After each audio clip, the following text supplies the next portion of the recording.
Hey guys, Anderson here. I wanted to quickly go through a really quick basic quick start guide for broadcasting collegiate esports. I've been doing this for quite a while. I'm hoping that my expertise can really add something to it. I want to talk about two main things. I want to talk about philosophy behind what I think we're doing this for, as well as some setup guide to OBS itself.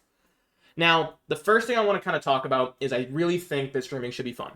If you're not having a good time or not enjoying it, it's probably not worth doing. Realistically, we're not making ad revenue, we're not making sponsorships from this. We're streaming because we like it, because we enjoy it, and it's something that we can give back to the players who are playing on our teams or our friends or anything of that nature.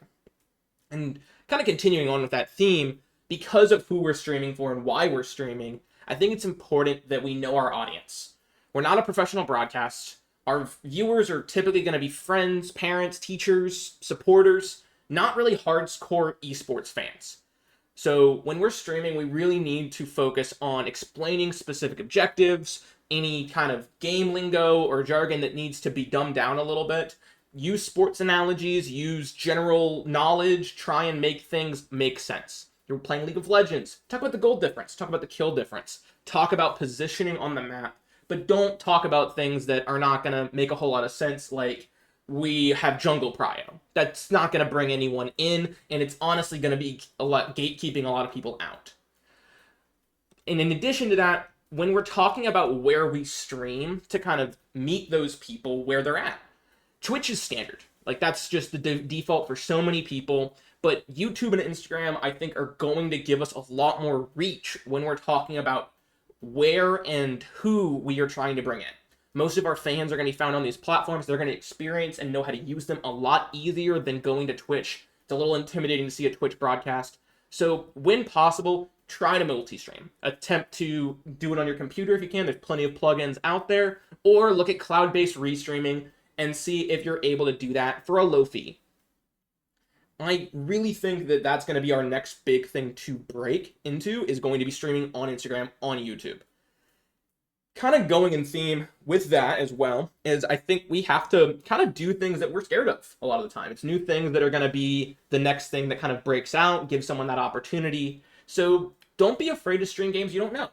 If you don't know anything about Splatoon, but you're willing to kind of jump on, go for it. It's more than likely going to be a good experience. You're going to learn something more about the game, and as long as you're cheering for the team that you want to be cheering for, you're likely going to have a pretty good time, assuming they win. But I do think that you can ask questions, you can interact with the chat a lot easier if you are building off of what that base is. Embrace, so no streams need to look exactly the same.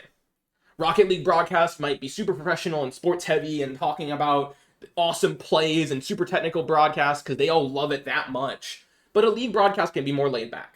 It can be whatever the streamer themselves wants to experience and how they want to experience the game. And if that's sitting on the auto spectate and hanging out on that, then realistically that's going to be what they need to do. And I think you're going to have different levels of streams, you're going to have different people. We don't need to worry about how everything needs to be perfect. And then the last thing that I really think is huge for us, especially in this age of social media and everything, is to save the broadcasts. We've been streaming for almost, 4 years, 5 years at this point, since the club's inception. And if you go to the video section here, we don't have a lot here from so many of our streams. A lot of our big streams, the things that we've done that have been so cool and awesome, aren't saved on our Twitch channel. We don't have a YouTube channel to speak of, and I think that that really does lose a lot of what we've been able to set up and do that's been so cool.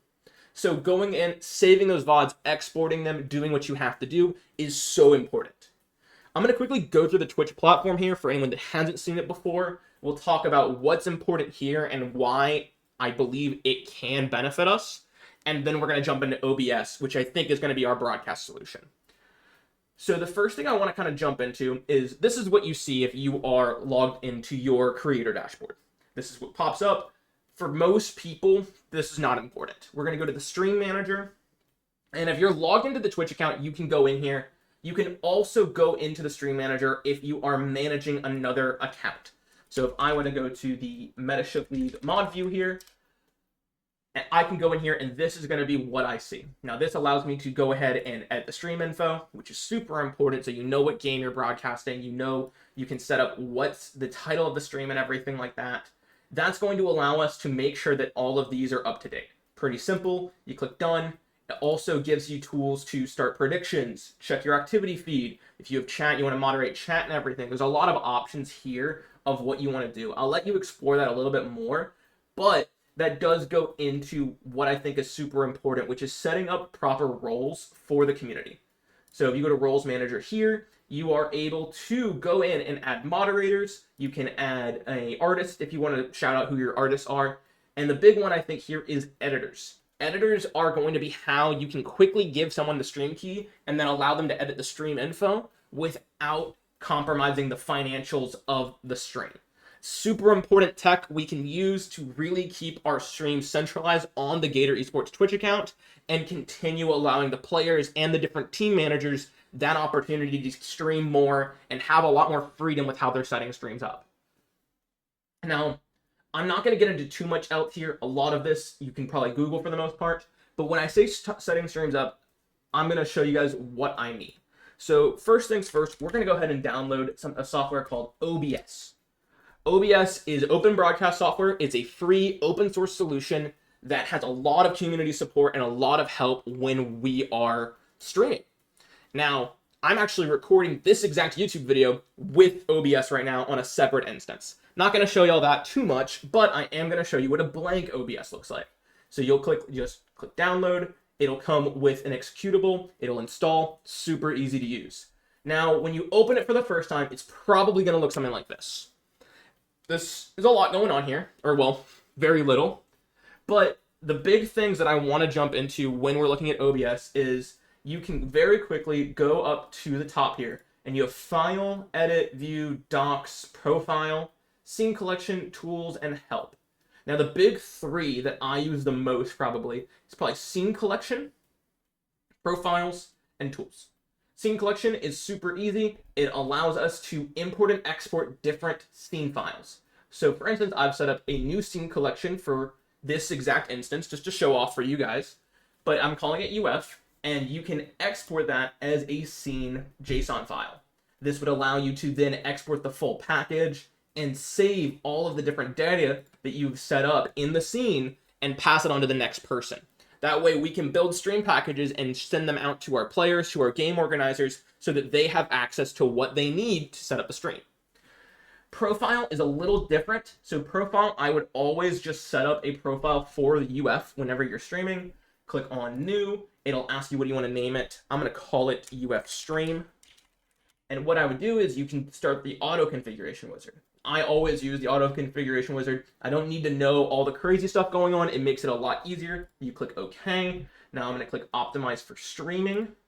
And then you check your canvas resolution. 1920 1080 is a really good place to be.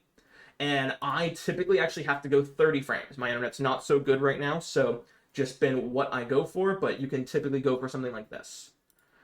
You then hit next. It's going to ask you for a service here. So Twitch is our default.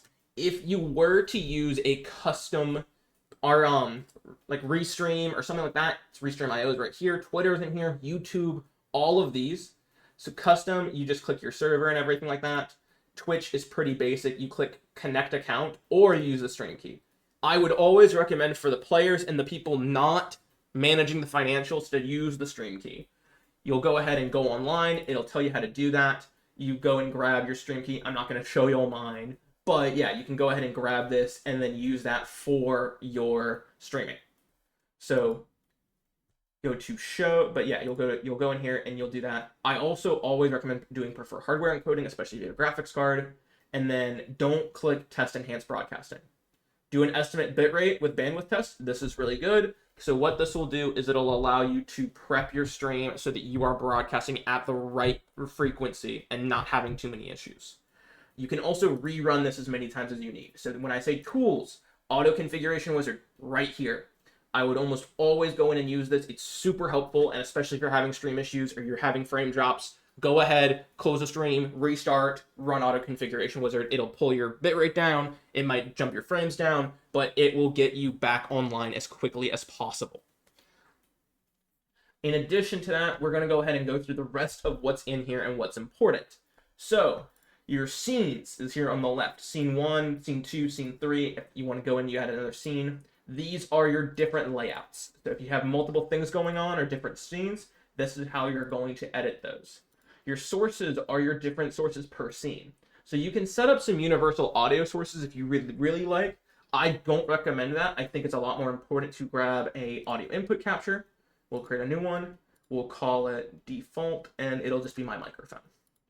So that way, we're going to go ahead and already see that that's capturing my audio from the existing microphone that I have running on this computer. In addition, we can go ahead and we'll throw in a image. So this is probably going to be your bread and butter for the most part with your stream packages. I went ahead and already loaded some things into here. So we're going to go to pictures. We're going to go to UF Esports package. And I'm going to throw this in here. So this is our Be Right Back screen. And if I go, right, so you get the image. And then I like to go ahead and click transform. And we'll go to center to, fit to screen is a good one. You can also hit Control F if you're really tech savvy. But there we go. We've already got a Be Right Back scene. So I would typically probably not have an audio source in that.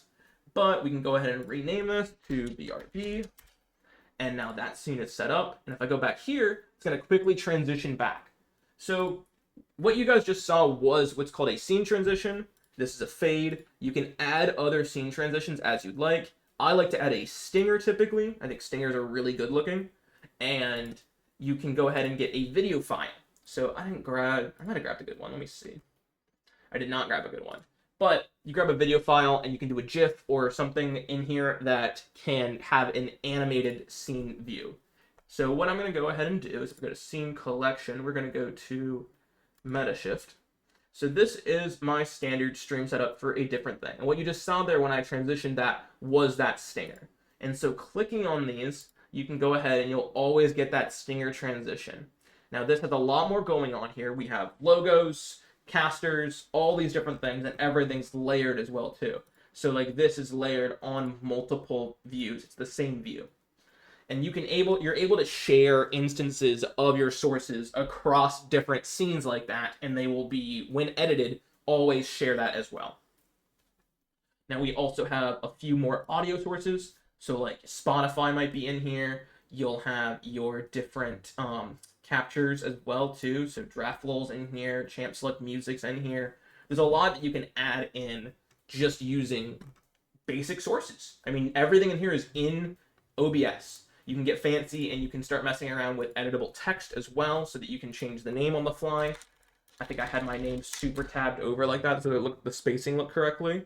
But we could even put Logan in here and then space it out. You can change fonts. There's a lot to do once you actually get in here. And then once you're in a good place and you like the stream package, all you really need to do is you go to scene collection and go to export. It'll give you this stream package. And if I go ahead and I'll make a new folder just to show you guys. Call it MSL3. And we're going to go in here. We're going to click save. Now, if I go check that out, assuming I did this correctly.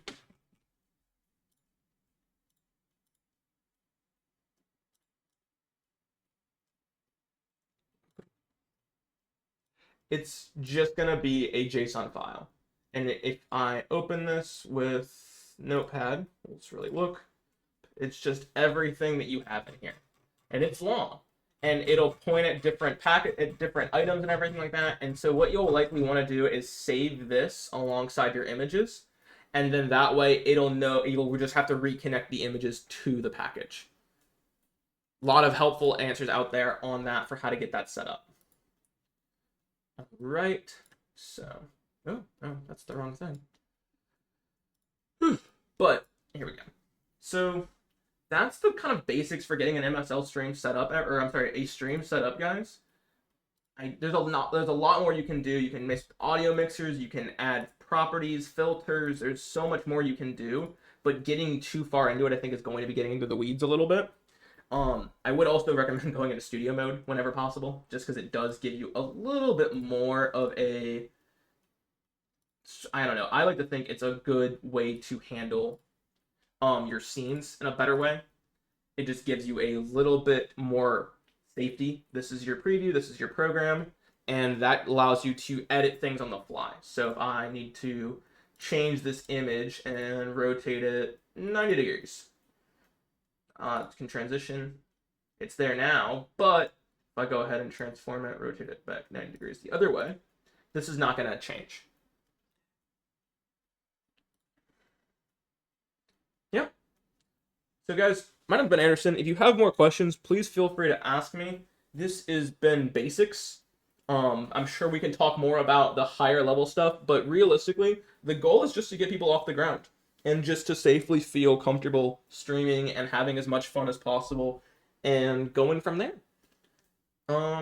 I don't think there's anything else unless I'm going to show you. If you go to home and we go to settings. Nope, not settings. Go to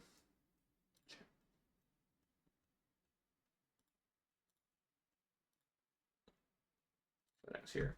So yeah, going into here and going into connections is where you can connect YouTube, TikTok, Instagram, even Snapchat. And this is going to be helping you get your video VODs to YouTube a lot quicker. That'll get you onto a channel, able to post them and everything like that. And then you can start building playlists and building longer term safety nets here as well, so that you can keep content for the channel for as long as possible. Hopefully this helps. If you have any more questions, feel free to reach out to me. I am always available. And yeah, have a good rest of your day, guys.